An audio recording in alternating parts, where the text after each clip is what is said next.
So I'm walking to work again, and I'm thinking about Uriah Oakes and his 1672 sermon, and the metaphor of the Christian soldier, and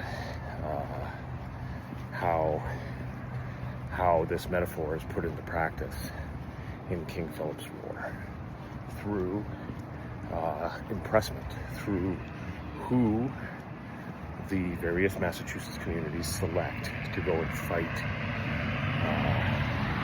for the colony's survival. There's an older historical consensus that kind of sees King Philip's War as this moment of solidifying the American way of fighting. You know, this is where Mel Gibson in The Patriot first emerges, you know. And in a lot of ways, that's very much a myth. And it sorry, just catching my breath. It kind of papers over how the colonists really won that war, and it wasn't through their fighting or their newfound abilities to adapt the Indian way of war and make it the American way of war. It was actually through a combination of indigenous efforts against their indigenous enemies.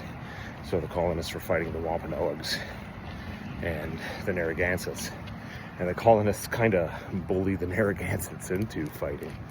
But their fortunes turn on 2 points. One of those points is their indigenous allies, the Mohicans, and I forget the other groups that joined with them.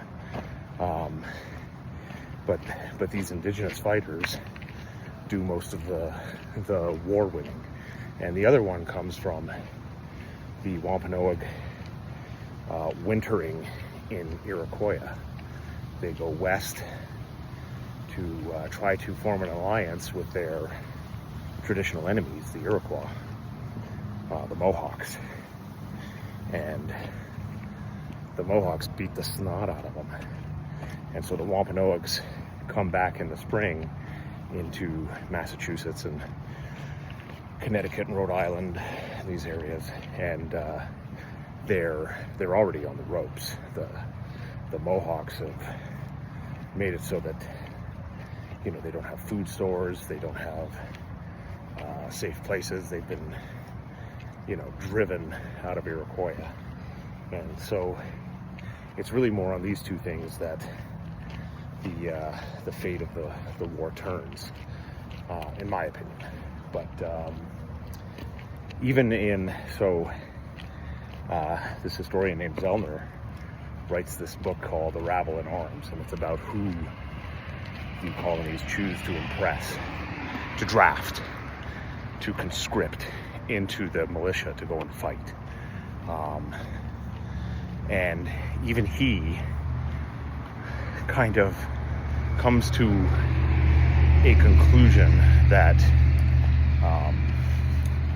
what's the word?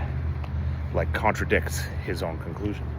So he demonstrates how the people in the different towns who were in charge of impressing people to fight, colonists to fight in King Philip's War, how they were choosing people that were seen as not beneficial to the community, the rabble, and sending off the rabble to fight in order to try to safeguard the people and the families they saw as the core of the community.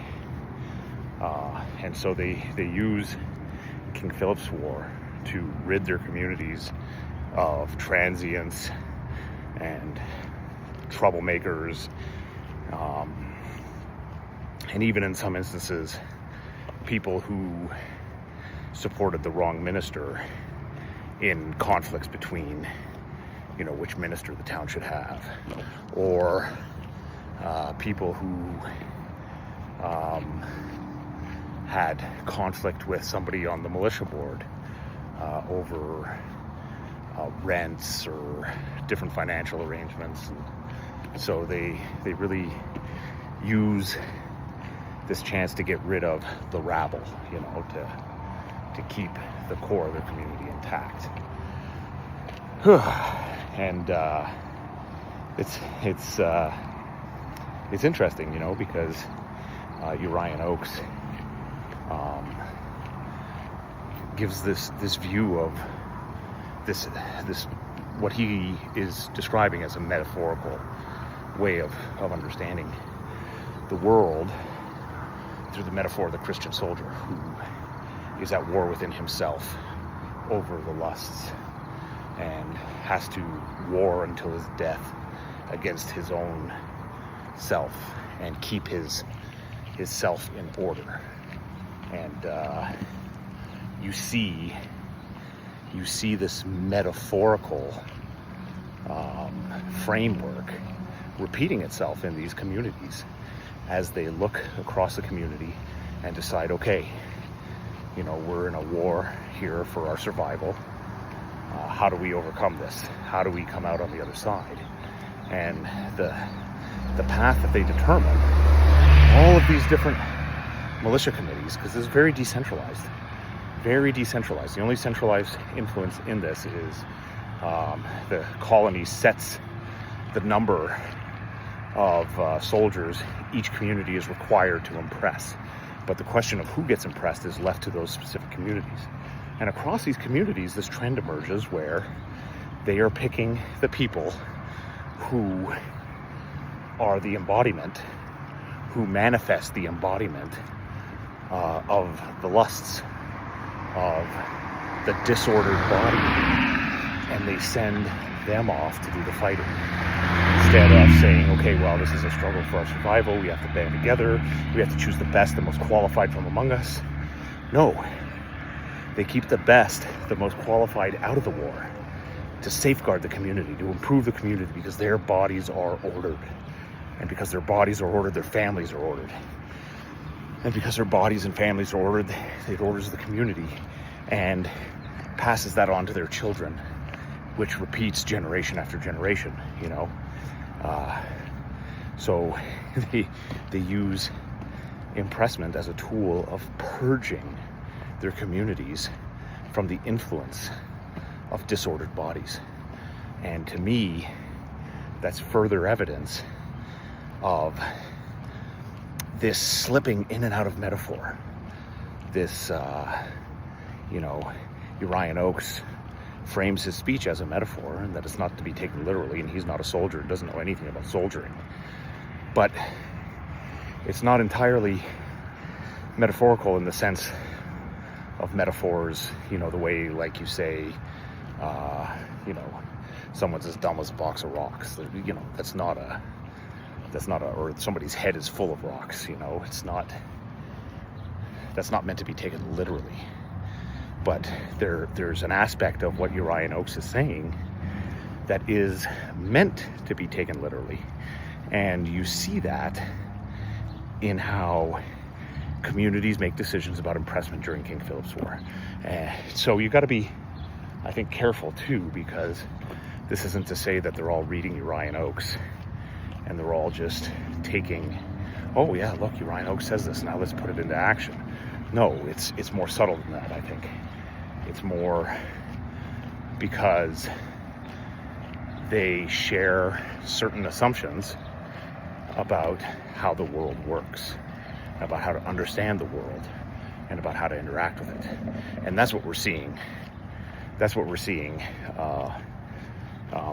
put into action with impressment. And with Uriah Oakes, we're seeing it put into words. We're seeing it described.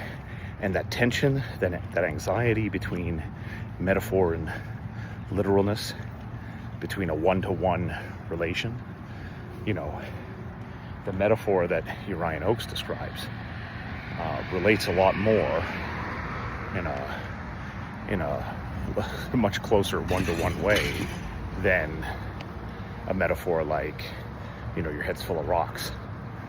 it's much more applicable and much closer to being literal. And like I said, I think impressment is evidence of that.